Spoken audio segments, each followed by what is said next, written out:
I don't remember much left of the night when I know I was like crying off and on, and finally around 6 o'clock my doctor reached out, my regular OB, and reached out to call me.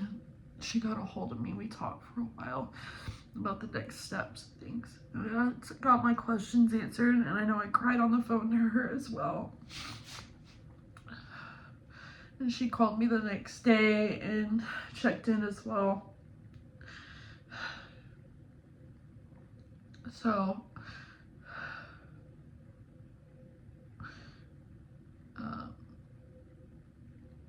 gave me my options and whatnot, told me to think about it. And I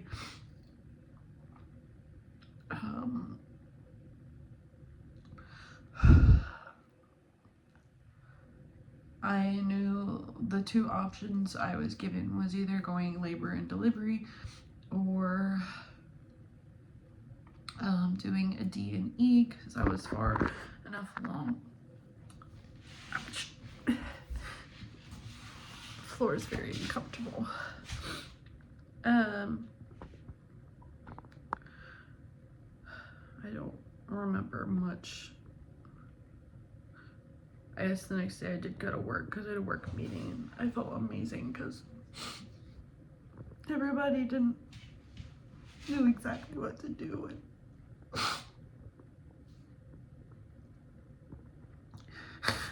they all gave me a hug. Didn't need to say anything. That's all I needed.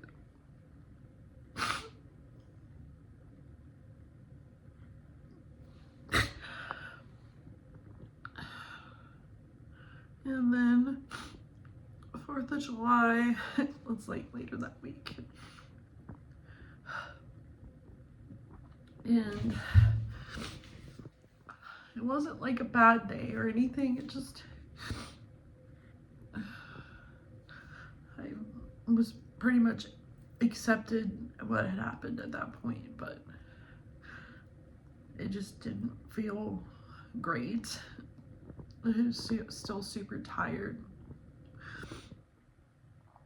I'll live pregnant for basically another week and a half. I had to get referred to a different hospital for the procedure, so it took them a few days, and of course it's like the worst week for it to happen because it's the week of 4th of July. And so I went in the next Tuesday after 4th of July to start the process. And I'm going to tell you this process, so you don't want to hear it, skip forward, but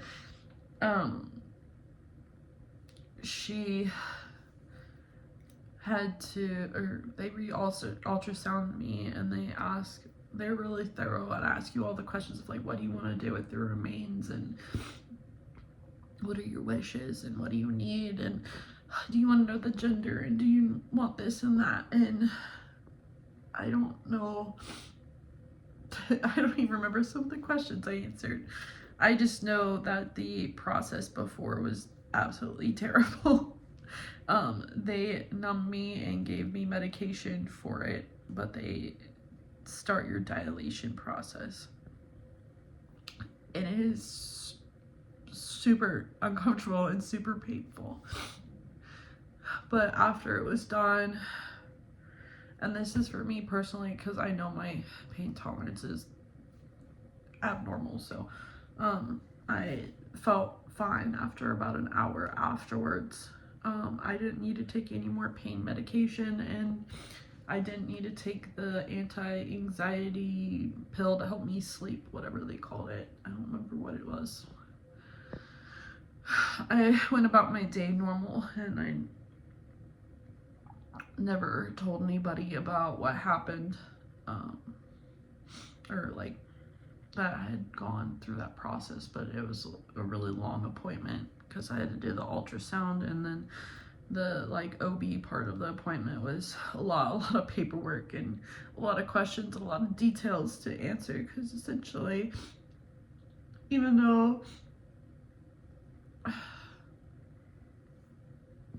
you have not birthed the child yet. It's still a person you have to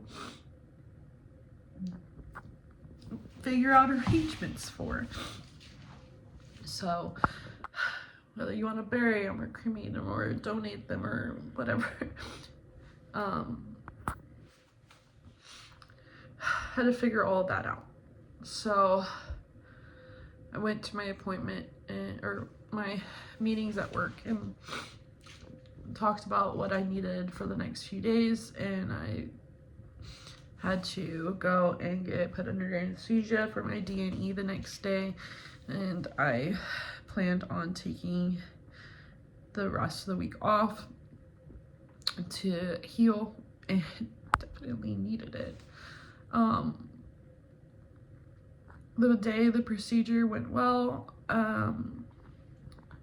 The worst part afterwards was actually being intubated. So my jaw hurt, my throat, my neck, and my back were absolutely killing me. I slept like the entire day of, and then most of the day after, is you're just like, you gotta recoup from it.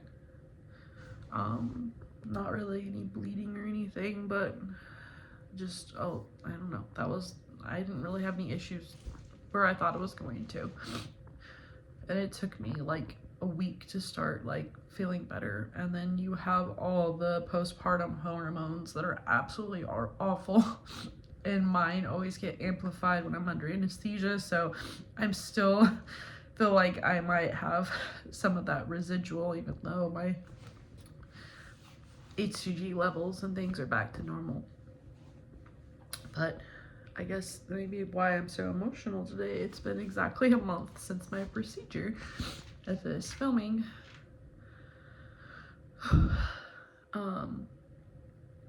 But they did, hopefully this is the actual answer, but the doctor had come out and told my husband that they had found a knot in the cord. And I later on looked it up. I looked it up, and it's like a less than 1% chance of a knot actually causing infant death or something like that. It might not be completely accurate, something around that. It's a very like low chance of a knot, a true knot happening. And it did. So I feel like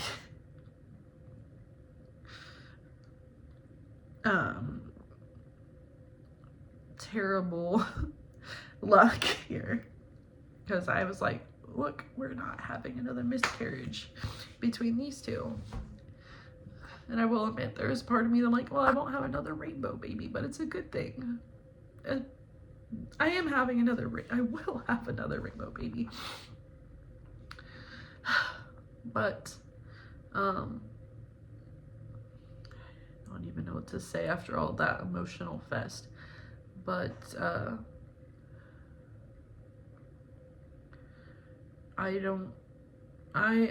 have been struggling, and I'm waiting for my first cycle to come before I determine if it's still hormonal or not. Because right now I'm like, my first cycle, I'm pretty sure, is pretty close. So I feel like maybe that's hormones still. But maybe next month if I start feeling better, because I am worried about myself, because I feel like I cry at least once a day due to it. And I try not to. I'm trying not to cry now. My first week, it was like every time I got into the car, between places I needed to drive to, it's like, okay, let me get my cry out really quick, so when somebody talks to me, I don't end up like exploding out into tears like I am now and snotting everywhere. And that was probably gross, I'm sorry.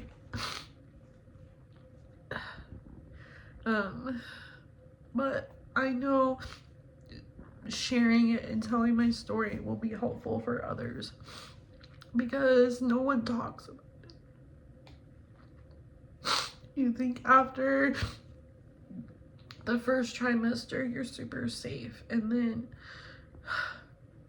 well, not super safe, but the chances of something happening is very low. And then you hear like occasional like second trimester things happening, but I didn't even know what a true knot was until now. So I had no genetic things pop up. My blood tests were good. I'm holding on to that's what happened.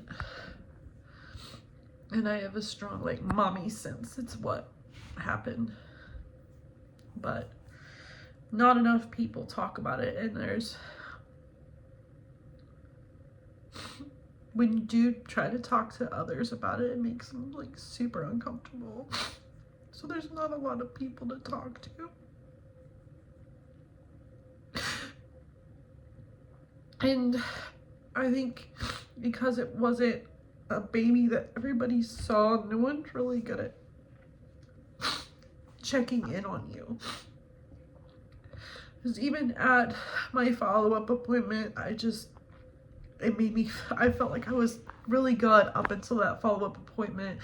And then it like reopened all these wounds all of a sudden, and just made me feel absolutely worse, because I went in and they asked a couple of questions and then sent me on my way. Because normally, like, those kind of appointments, they would check you because, like, you just had a procedure and they didn't do anything. It was like a huge waste of time. And I reached out to my regular OB because I didn't feel right about it, and they're like, nope, that's fine.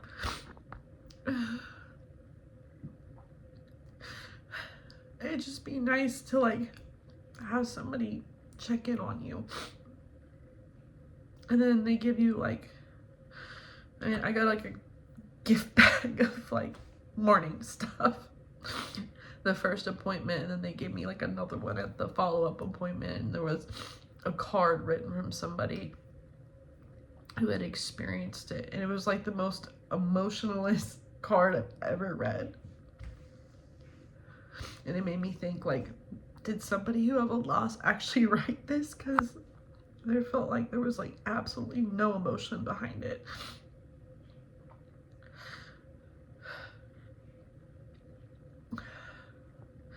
So if you are experiencing this and you don't feel like you have like support, or that anybody cares, or nobody's checking in on you, just know you're not alone. So this is like my 1 month postpartum from the procedure. And then I guess I'm gonna do a better job documenting everything. And no, I'm not like this every day. There are days I barely cry. But if I get thinking too much about it, it definitely triggers things. So it's definitely a different grieving process for me than the other losses that I've had, because I was halfway there. I didn't say how old they. It wasn't a 20-week loss, but they passed at 18 weeks. I found out at 20 weeks, just a little over 20 weeks. But I was halfway done. And the first thing I said to the nurse when I came to was like, I have to do that first half all over again. It's so awful, all that time and energy, and it's like wasted. So I am gonna do a better job just documenting everything. We're taking a few months off just to avoid having another summer baby. Well, early summer baby, late spring, early summer baby. And we'll see what happens. I don't know when I will feel up to making another video, but I wanted to get this out of here, and I didn't want to feel like a woe is me. I just had a lot to say that I just wanted to talk to somebody, and if you listened to the whole thing, if it was helpful to you to watch me cry, I hope it was. I don't know if there's anything I'm missing. I am never going to rewatch back this video, or it's going to stir all sorts of emotions in you. If you ever filmed a video like this, you would know. But I hope this was helpful for you, and if you have any questions, feel free to post in the comments below, and I will try to make some videos that are informative. If you want me to talk about my other losses, or if you want to watch videos on my other losses, they are in my pregnancy videos for you to reference. So I will talk to you soon, hopefully.